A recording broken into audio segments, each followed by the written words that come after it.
지역에 버려진 학교들이 주민들을 위한 공간으로 새롭게 꾸며지고 있습니다. 최근에는 교육청이 폐교를 직접 개발해 주민에게 돌려주는 사업이 시작됐습니다.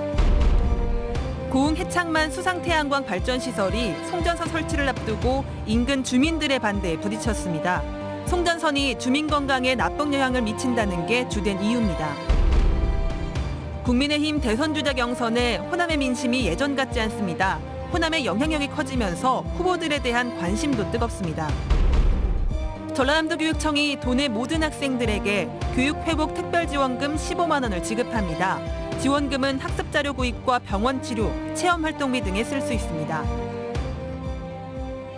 여러분 안녕하십니까? 월요일 밤 여수 MBC 뉴스데스크입니다. 광주와 전남에서 어제 하루 60명에 가까운 코로나19 신규 확진자가 발생했습니다. 광주시에 따르면 감염 경로가 확인되지 않았거나 기존 확진자의 N차 감염으로 확진 판정을 받는 등 어제 하루 30명의 신규 확진자가 발생했습니다. 광산구 소재 외국인 검사 관련과 전남대 병원 관련 확진자도 지속적으로 발생했습니다. 전남 지역에선 주점과 다방 관련 확진자가 발생한 해남에서 추가 확진자가 발생하는 등 7개 시군에서 29명의 확진자가 발생했습니다. 국민의힘의 경선 버스가 출발했습니다. 후보 등록과 함께 경쟁도 한층 치열해질 텐데요.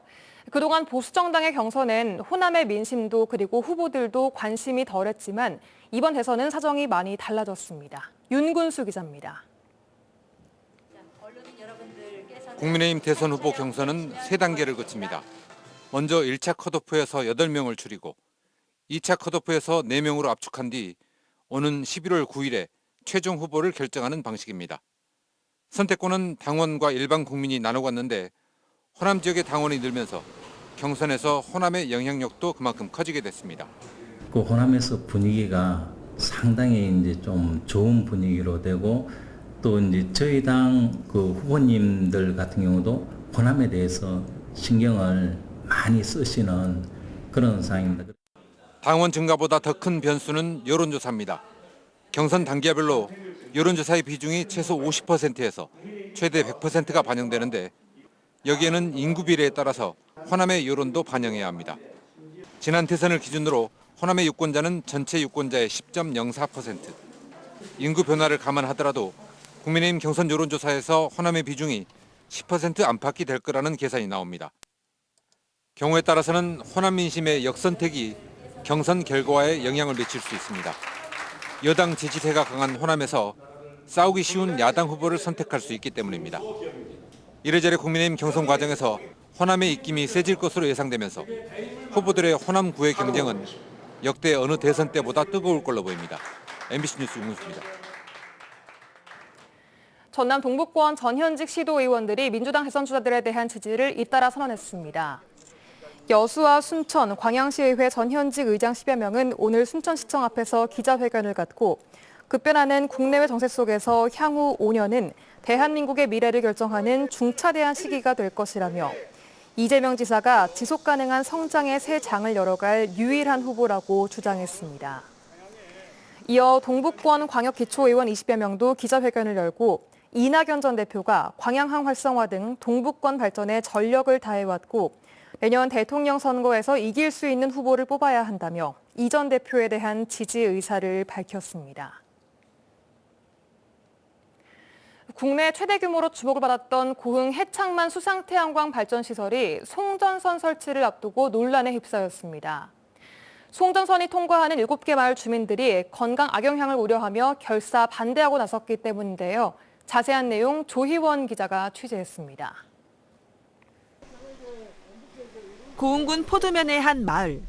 마을을 가로지르는 시멘트 도로 바닥에 흰색 선이 그려져 있습니다. 송전선이 매설될 구간입니다. 고흥군이 해창만 수상태양광 발전소에서 만들어질 전력을 수송할 지름 130에서 260mm의 지중관로 매설 허가를 낸 건 지난 4월이었습니다. 우리 마을 앞 도로에가 이렇게 라인이 그려졌길래 저 라인이 무슨 라인일까 하고 알아봤더니 뭐 15만 4천 볼트 그거에 들어온다 그러더라고요. 없었어요. 전혀 몰랐습니다. 난데없이 날아든 소식에 인근 7개 마을 주민들은 마을 입구에 천막을 치고 프래카드를 만들어 들며 반대 시위에 나섰습니다. 주민 반대가 거세지자 고흥군은 현재 공사를 중단시킨 상황입니다. 주민들의 동의가 없었다는 것, 주민들을 무시한 거죠. 가까이서 거의 한 10m도 안 되는 이 거리에다가 주민 동의를 받았다 하더라도 그것이 문제가 될 텐데 전혀 그런 것도 없이 그 매설을 한다는 것 자체가.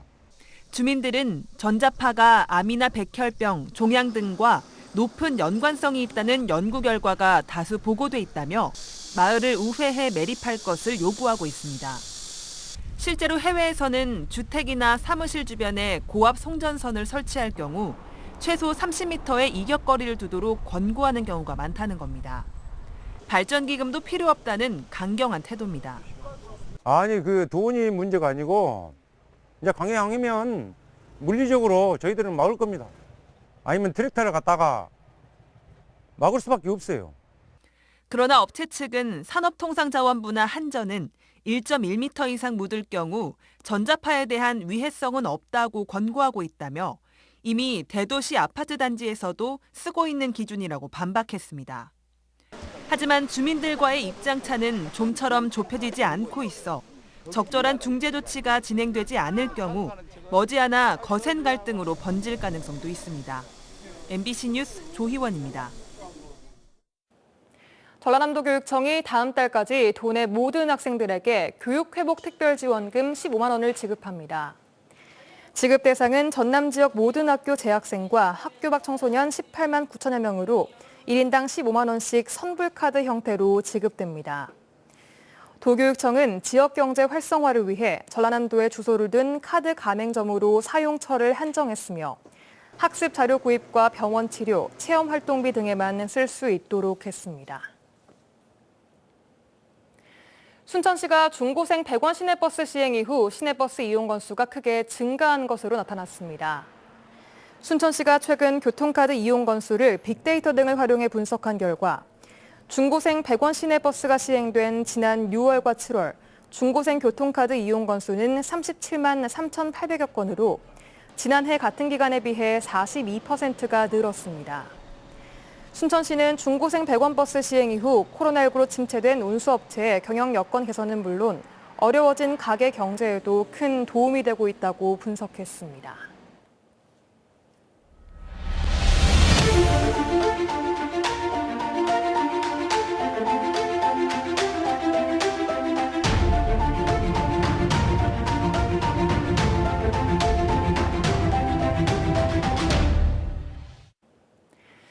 한때 마을 공동체의 중심이었지만 폐교가 돼버린 학교들이 전남 지역에는 여전히 많습니다.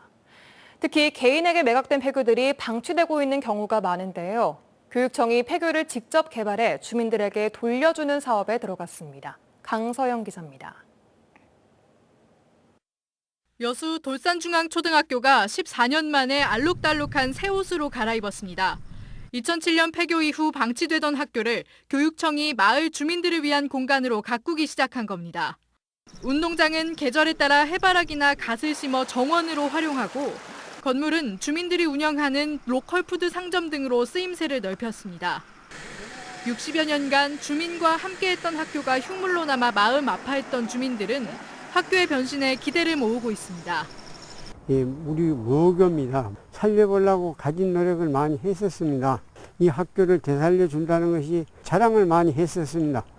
지난 2018년 폐교됐던 순천 승남중학교 외서분교장도 토목공사가 한창입니다. 오는 10월까지 변화하는 여행 트렌드에 맞춰 캠핑장으로 새롭게 바꿔 관광객들을 맞을 예정입니다. 전라남도 내 폐교는 모두 695곳. 주로 개인에게 매각하거나 임대해왔습니다. 하지만 교육 용도와는 전혀 다른 목적으로 쓰이거나 그대로 방치된다는 지적이 잇따르자 교육청이 직접 마을 공동체를 위한 공간으로 개발하고 나섰습니다. 폐교를 지역민에게 다시 환원하는 사업을 추진하고 있습니다. 내년부터는 공감 쉼터 조성 사업을 점차적으로 확대해 나갈 계획입니다. 전남에서 문을 닫은 학교 가운데 2024년까지 이처럼 주민 상생 공간으로 새롭게 모습을 바꾸고 있는 곳만 34군데. 흉물로 전락하던 폐교들이 다시 마을 주민들의 품으로 돌아올 수 있을지 앞으로의 활용 성과에 관심이 모아지고 있습니다. MBC 뉴스 강서영입니다. 오늘 오후 1시쯤 국도 17호선 순천 신대교차로 왕지분기점 인근에서 대형 트레일러가 전도됐습니다. 이 사고로 트레일러 운전기사가 가벼운 부상을 입어 병원으로 옮겨졌고 일대 구간 2km가 정체 현상을 빚었습니다. 경찰은 운전기사와 목격자 등을 상대로 정확한 사고 경위를 조사하고 있습니다. 전두환의 사자 명예훼손 혐의에 대한 항소심 재판이 오늘 속개됐습니다.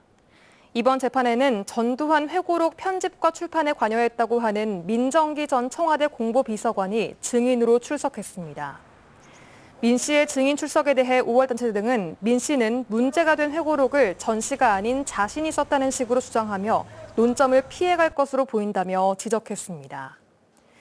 한편 혈액암의 일종인 다발성 골수종 진단을 받은 것으로 알려진 전두환은 재판부의 허가를 받아 재판에 불출석했습니다.